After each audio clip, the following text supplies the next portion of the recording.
Hey there! Welcome to Film in the Blank. My name's Ian. I watch a lot of movies. Here's everything I watched in the second half of March.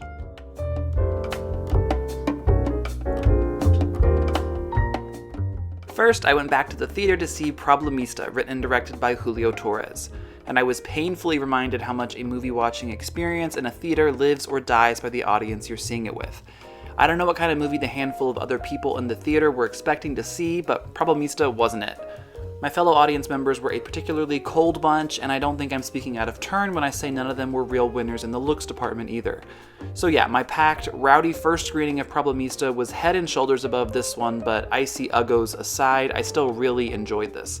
Some of the film's weaker moments stood out more clearly, and I wish some of the pivotal scenes went even deeper, but the duo of Julio Torres and Tilda Swinton always kept me smiling. Problemista is a movie that flaunts its rough edges with panache and heart, and I can already tell it's going to be a favorite perennial rewatch for me. I also went back and watched Julio's stand-up special, My Favorite Shapes, for the first time, and it was the weird little companion piece I was hoping it would be. Would also recommend. 4 stars.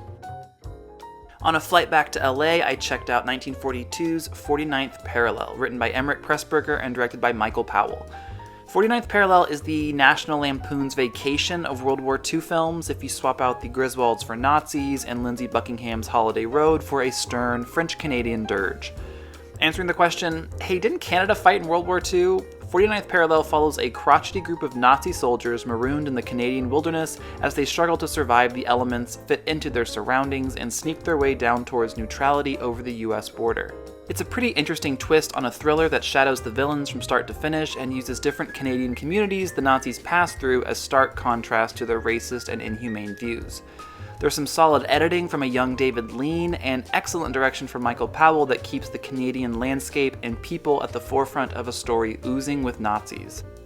And for all my cringeaholics out there, check out the scene midway through when the still-in-hiding Nazis are speaking to an isolated religious community currently housing them and, apropos of nothing, convince themselves that everybody secretly loves Hitler, reveal themselves as Nazis, and yell, "Brothers! I ask you to join with me in paying homage to our glorious Führer! Heil Hitler! Heil Hitler!"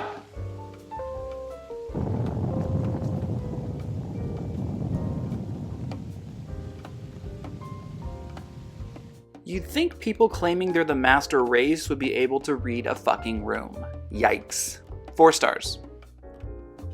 For my 100th watch of the year, I put on 1983's Educating Rita, written by Willie Russell and directed by Lewis Gilbert.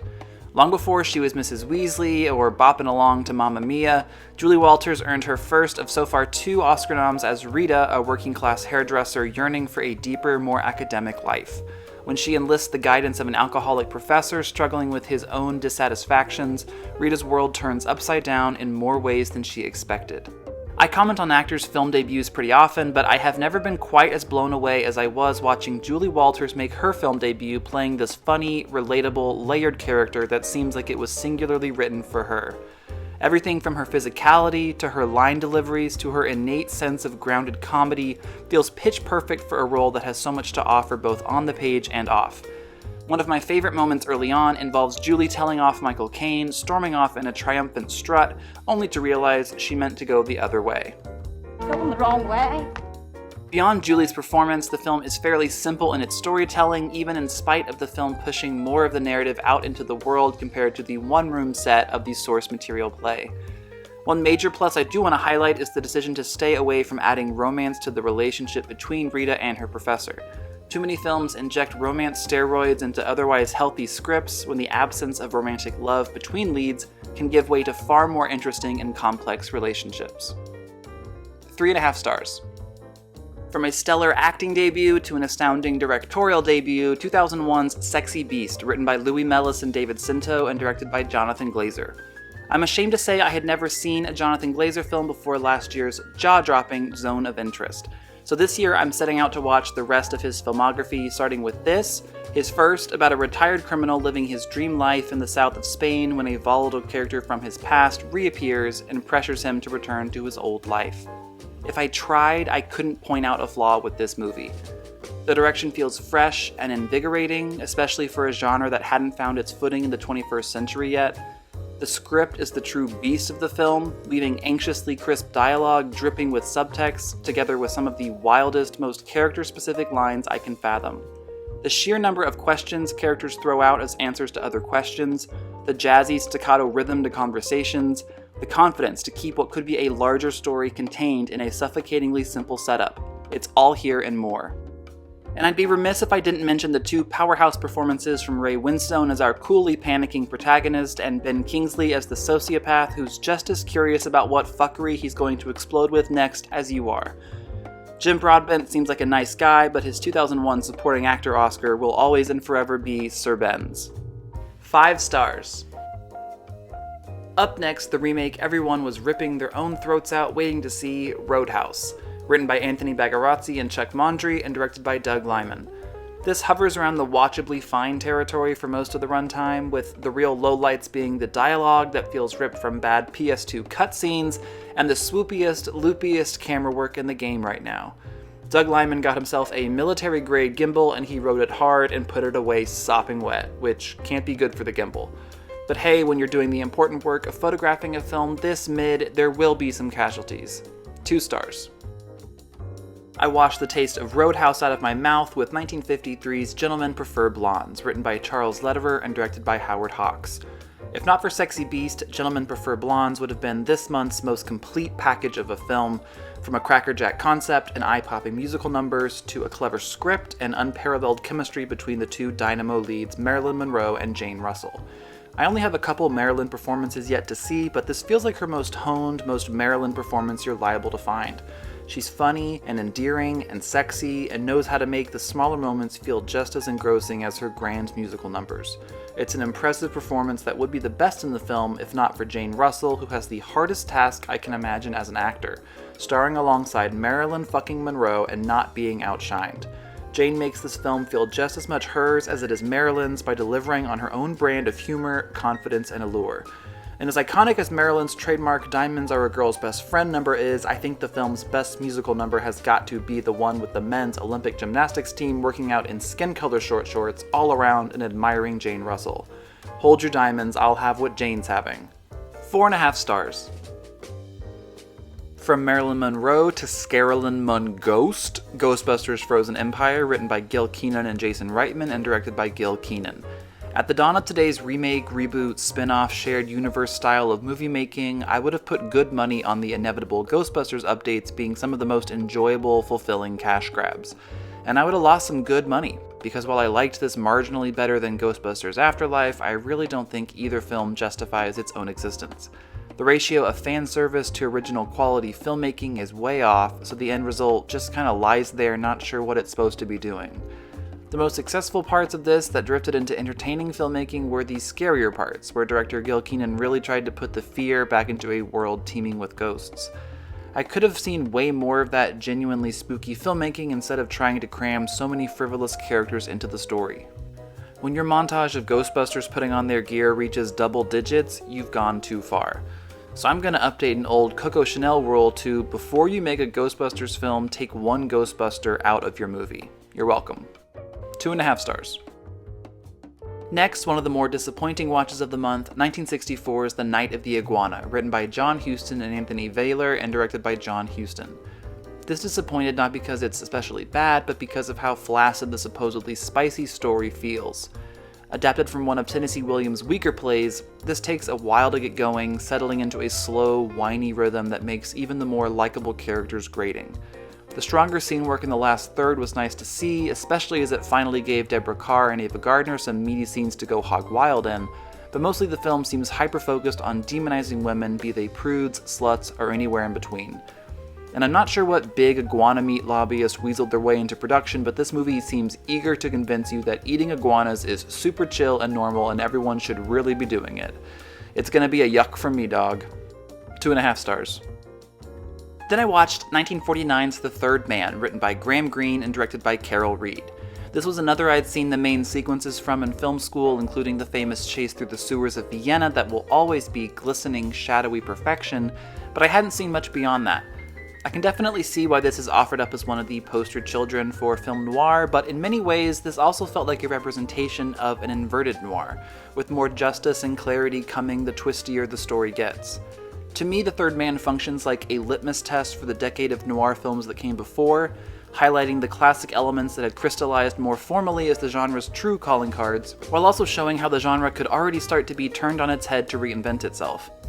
I think if there were a bit more emotion or relationship development in this could have really knocked it out of the park for me. 4 stars. A film that did knock it out of the park for me was Love Lies Bleeding, written by Rose Glass and Veronika Tofilska and directed by Rose Glass. I'm generously counting this as my Western for the month because it's a rural shoot-'em-up power struggle and Ed Harris looks like this. A24 has been on another great run for me after The Iron Claw, Problemista, The Zone of Interest, Dream Scenario, Priscilla, and Dix the Musical, but my favorite of the bunch might just be Love Lies Bleeding for how alive everything feels on screen. I loved each turn in the story, each shocking choice the characters made, how director Rose Glass imbued the film with tiny bits of fantasy and sci-fi here and there. Rose Glass's previous film, Saint Maud, feels cut from the same cloth, but I didn't connect with that very cold, inscrutable movie like I did this one. Kristen Stewart and newcomer Katie O'Brien deliver on the passionate, violent love story at the film's core, with Katie's genre-defying performance bringing the heat and Kristen's bottled-up performance bringing the heart. Just terrific. 4.5 stars. Next, 1968's Memories of Underdevelopment, written by Edmundo Desnoyers and Tomás Gutiérrez Alía, and directed by Tomás Gutiérrez Alía. The film follows a wealthy writer in Cuba who decides not to accompany his wife to a new life in Miami, but instead chooses to linger in his home country as he sorts out his mixed feelings about Cuba more broadly. This is definitely one I want to watch again very soon now that I know how analytical the film is, with an intriguing blend of news footage, documentary filmmaking, first-person footage, and perceptive narrative filmmaking. Sergio is a character lost in his own conflicting thoughts, one minute raging against Cuba's flaws and historical problems, and another delighting in the obscurity his country's underdevelopment provides his selfish lifestyle. One of the most insightful moments centers on Sergio fuming at the talent and ingenuity of the Cuban people that's wasted on learning how to adapt to the backwards world of Cuba.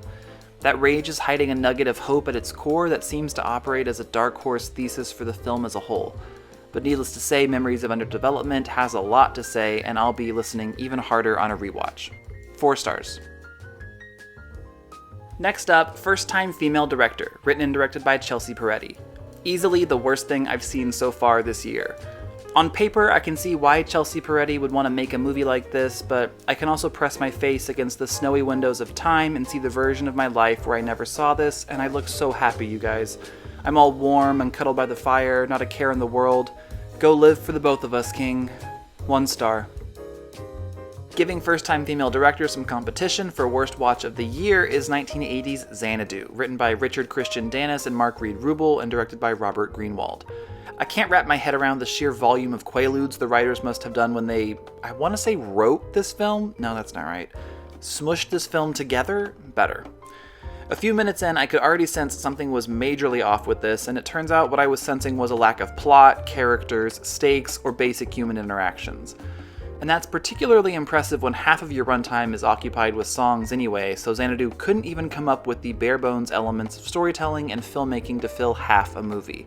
But worst of all, Xanadu commits the fatal flaw of any musical worth a damn by almost exclusively featuring songs that do nothing to move the story forward. Instead of songs focused on what characters feel, what characters want, the songs focus on ideas like dancing is fun, or different musical genres are different. That catastrophic problem seems to be by design too, with the bulk of the songs being ones ELO had already made that they just plopped into an outline of a story with no finessing. But I do have to give Xanadu credit for putting an animated bird in leg warmers, because if anybody's legs need warming, it would be Bird's chopstick legs. And just in case you're wondering, the train wreck that is Xanadu is still better than first-time female director. 1.5 stars. Next, one of the granddaddies of film, 1933's King Kong, written by Ruth Rose and James Ashmore Creelman and directed by Marion C. Cooper and Ernest B. Schoedsack. I've watched some true bangers this month, from In Cold Blood to Gentlemen Prefer Blondes, but no banger bangs quite like King Kong. It's flat out astonishing how revolutionary this film was for its time, incorporating bold and out-of-the-box shooting techniques into a story that feels more daring than any that had come before it. I love how scrappy the film feels, how far the filmmakers are reaching, and how even the bigger fight scenes have an emotional kick to them. It's a testament to how successful a version of a film can be without all the modern bells and whistles compared to the King Kong remakes and spin-offs of today. Somehow the version with luminous special effects doesn't hit as hard as the version with jerky stop motion. 4.5 stars. And in the other corner, coming in at really fucking huge, Godzilla x Kong: The New Empire, written by Terry Rossio, Simon Barrett, and Jeremy Slater, and directed by Adam Wingard. Setting aside the 1933 film's awesomeness, this was okay. It used color in some interesting ways, and I thought the last act was pretty solid. It just doesn't have the human characters or plot to keep the massive monster fights afloat for very long. Here's hoping Godzilla divided by Kong: the Math Goblin, or whatever they end up calling the next one, crafts those delicate formulas better. 2.5 stars.